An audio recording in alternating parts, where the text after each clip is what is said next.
Eh bien, bonjour à tous, c'est Chabit466 pour plein de tutos en vrac. On se retrouve aujourd'hui pour un nouveau tutoriel sur Cinema 4D qui est l'incrustation d'un objet 3D dans une image. Donc, comme vous voyez à l'écran, j'ai rajouté le Rubik's Cube avec un texte et un effet d'ombre ici pour vraiment l'intégrer parfaitement à l'image. Donc, on va se mettre tout de suite sur Cinema 4D. Donc, voilà. Donc, j'ai au préalable importé mon cube.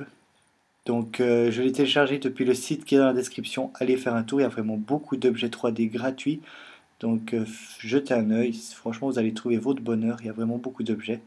Donc, dès que votre objet 3D est importé, nous allons commencer par créer un arrière-plan. Donc, l'onglet arrière-plan. Et on va double-cliquer dans le panel pour créer un nouveau matériau. Donc, on double-clique sur le matériau et dans la couleur, dans la texture, on va venir cliquer sur les trois petits points et venir chercher notre image. Donc pour ma part, celle-ci. Donc là, il vous demande si vous voulez l'enregistrer au même emplacement que le projet. Donc pour ma part, non, ce sera juste un raccourci. Donc dès que c'est fait, on peut venir glisser cette texture sur arrière-plan. Donc maintenant, ce qu'il va falloir faire, c'est juste venir placer notre objet à l'endroit souhaité. Donc pour ma part, je vais le remettre au même endroit. Je vais faire une petite rotation afin qu'on puisse voir le texte. Voilà.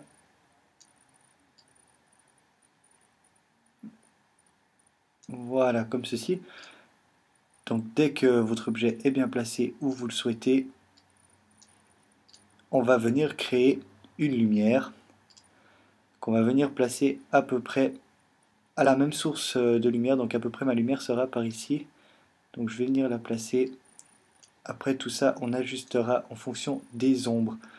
Donc je vais me placer à peu près ici. Voilà.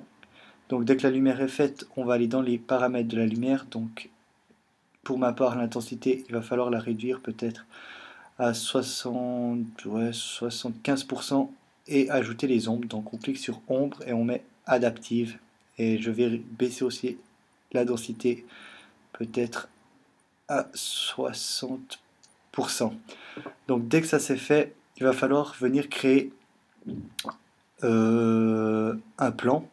Le plan, ce qui va nous permettre de créer l'ombre justement de notre objet. Donc on va l'agrandir. Voilà. Et on va venir la placer vraiment juste au-dessous afin de pouvoir projeter l'ombre. Donc voilà, à peu près comme ceci. Ok, donc l'ombre va passer à peu près là. Voilà, donc dès que ça c'est fait, que le plan est fait, il va falloir copier notre texture de l'arrière-plan sur notre plan afin justement qu'on puisse voir notre image en dessous et que ce soit vraiment parfait. Donc pour cela, on sélectionne notre texture à côté de arrière-plan et non pas venir chercher dans notre panel et le glisser sur plan, vraiment prendre celui-ci, vous appuyez sur commande et vous venez le glisser sur plan. Ensuite, dès que ça c'est fait, on fait clic droit sur plan, propriété cinéma 4D, rendu, et on va venir cocher la case dans propriété composition avec le fond. Voilà, donc maintenant, si on fait un petit rendu, on va pouvoir tout de suite voir si notre objet est bien intégré. Donc là, on peut voir que l'ombre dépasse sur l'iPad. Donc pour pouvoir améliorer ça, il suffit juste de déplacer un petit peu notre plan afin qu'il ne vienne pas nous gêner dans les ombres. Donc voilà, comme ceci, un petit peu plus grand. Voilà. Et maintenant, si on refait un rendu, on peut voir que l'ombre est plus ou moins bien. Il faudrait que ce soit exactement un petit peu l'angle qu'il y a ici.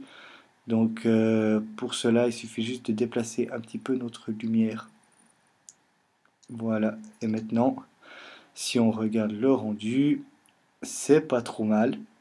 Donc c'est ce qu'on recherchait. Donc maintenant, le tutoriel est fini. Vraiment un tutoriel rapide. J'espère que vous avez compris le procédé afin d'intégrer un objet 3D dans une image.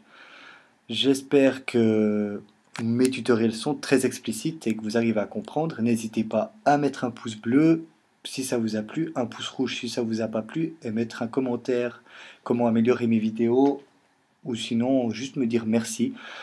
Donc c'était Chabit 466, n'hésitez pas à faire un tour sur plein de tutos en vrac.fr et moi je vous dis à très bientôt pour une nouvelle vidéo. Allez, bye bye.